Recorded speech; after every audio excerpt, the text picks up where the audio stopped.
This weekend, Notre Dame and USC renew their honored tradition of playing each other to close out the regular season. It's a rivalry that may not have the traditional proximity to it, but is extremely important when looking at the history of college football. This game has decided national titles in the past and is always a fun game to watch. But could it be coming to an end with USC joining the Big Ten this year?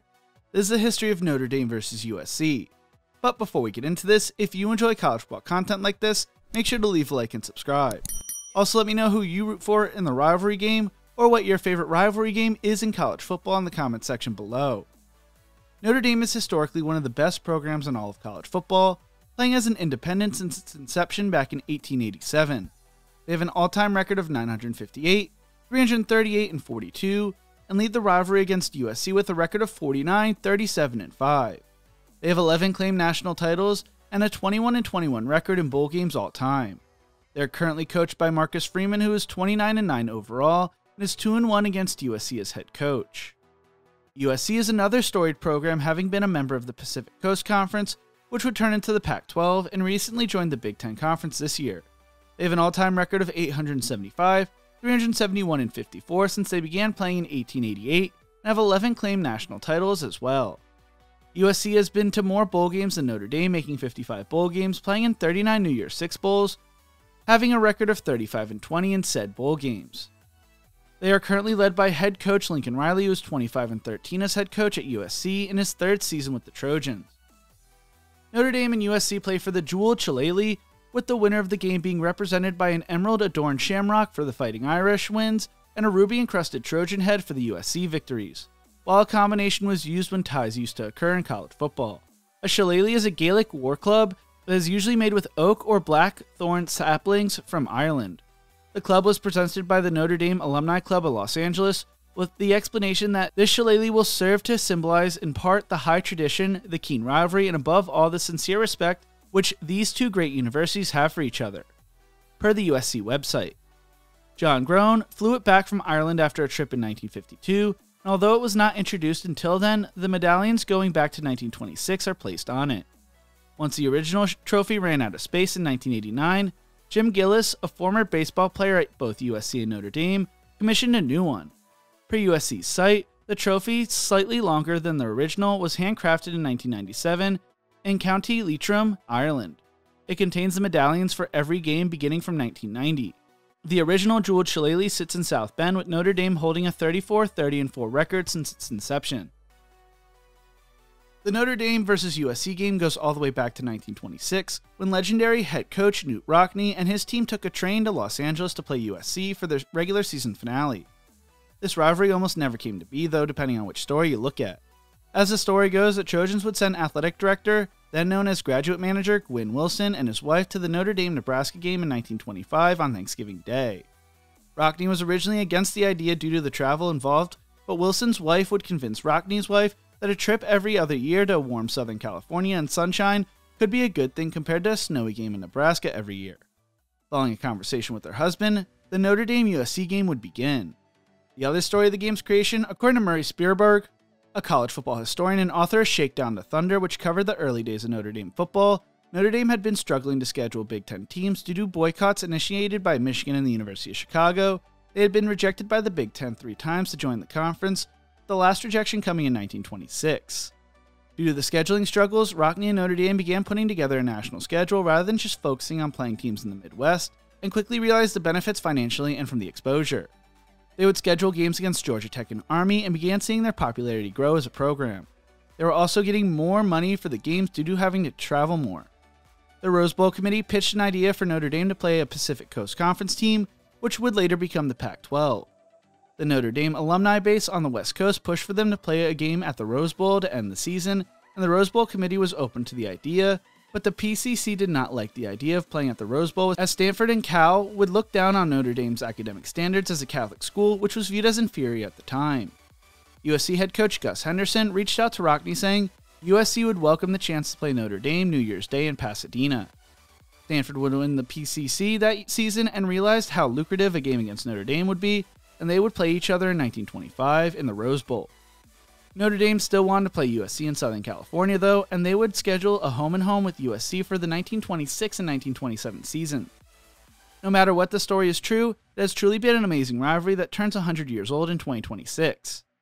Notre Dame would win the first two matchups of the series in Los Angeles and Chicago by 1 point, where USC got their first win in 1928. The game would move from Chicago to South Bend in 1931, which marked USC's first winning streak in the series, where they would go on a 3-game win streak. Notre Dame would get their first win in South Bend in 1935, and the series experienced its first tie in 1936.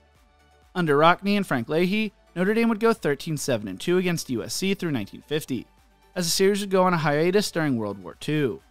From 1951 to 1969, Notre Dame would go 12-5-2 against USC before USC began to dominate the rivalry from 1970 to 1982, going 11-2 during that period. Notre Dame would return to dominating the rivalry in 1983, going on an 11-game win streak before a tie in 1994, while winning the 1995 matchup, winning 12 of the 13 matchups from 1983 to 1995. From 1996 to 2011, USC would go 12-4, including the 2005 season where the win would later be vacated. In 2012 and 2013, Notre Dame would win both games but have those wins vacated, and since 2014, Notre Dame has won 6 of the last 9 matchups and 8 of the last 11, including the vacated wins. There have been a lot of key matchups over the years. The 1930 game would lead to Notre Dame's national championship and would be the final game Knute Rockne coached in before he sadly passed away in a plane crash. USC's controversial win in 1964 cost the Irish the national championship, leading to them finishing third in the polls. 1966 would watch Notre Dame win 51-0 in the largest margin of victory for the Irish in the series, leading to them winning the national title that season. 1974 would result in USC coming back from 24-0 to win 55-24 behind running back Anthony Davis. The 1977 matchup saw Notre Dame win the national title and debut their green jerseys as well, with a 49-19 win led by Joe Montana. 1988 would be the first time in the series that the rivals would enter the game 1-2 in the polls. Notre Dame would win the game 27-10. 2005 would see Reggie Bush push Matt Leinart over the goal line as time expired to win 34-31 after a missed spotting of the ball and the Bush push being controversial because at the time it was not allowed. 2012 watched as Notre Dame's defense came up big to lead them to the BCS title game. This year's game will be huge as the Irish are fighting to make the college football playoff. With USC joining the Big Ten, ironically, there have been questions on whether this rivalry will continue after the 2026 season, the last scheduled matchup between the two as of now. During Big Ten Media Days, Lincoln Riley was asked about whether the rivalry should continue, with him responding, "There's been a lot of teams that sacrifice rivalry games. I'm not saying that's what's going to happen, but as we get into the playoff structure, and if it changes or not, we get into the new conference, we're going to learn some things about this as we go and what the right and best track is to winning a national championship. That's going to evolve," which had a lot of people worried about the state of the rivalry that's been played 94 times and is Notre Dame's second longest rivalry, only behind Navy, who they have played 97 times including this season. Notre Dame's athletic director's response to the question was, "We have every intention in the world and every desire to keep the USC Notre Dame game going for as long as it possibly can. Everything we've heard from USC and the people we've been talking to over the course of the last year and beyond is they're gung-ho as well. It is one of the greatest rivalries, not just in football, but in all sports. We absolutely want to continue that rivalry. We think it's wonderful for Notre Dame. We think it's wonderful for Southern Cal. We think it's great for college football. It's hard to imagine college football landscape where Notre Dame and USC aren't playing each other on an annual basis. You think of great rivalries, the two that spring to mind for me are USC Notre Dame and Michigan Ohio State. I think it's the best interest of everything great about college football for those rivalries to continue. We want to do it. We're all in." Riley would talk about how Alabama under Nick Saban would often include marquee non-conference matchups at neutral site games with other opponents, but that argument doesn't go as far for them when Alabama has scheduled home-and-home games with Wisconsin and Florida State. Fox's Colin Cowherd believes USC should get rid of the rivalry game, saying earlier this year, USC is going to have on its schedule Ohio State, Michigan, Penn State, Wisconsin, and only the best of the Pac-12. Oregon, Washington, UCLA. I'm going to ask a question. Why do they have to keep playing Notre Dame? But Colin, the history. Oh, give me a break. College football punted on history last year. They disbanded the only Power 5 conference west of the Rockies, punted it into the ether. Every man for himself, so spare me on the history. As someone who still believes in college football history, I have to disagree with the Eastern Washington grad as someone who has no pony in the race as a Wisconsin grad. There's a rivalry that has mattered that dates back to 1926, with the two playing each other every year since then except for World War II and 2020. What makes college football special is the history that is involved with the game, whether you believe it matters or not. History still matters in the sport. We have already seen Notre Dame lose their rivalry game against Michigan and Michigan State due to their ACC scheduling agreement.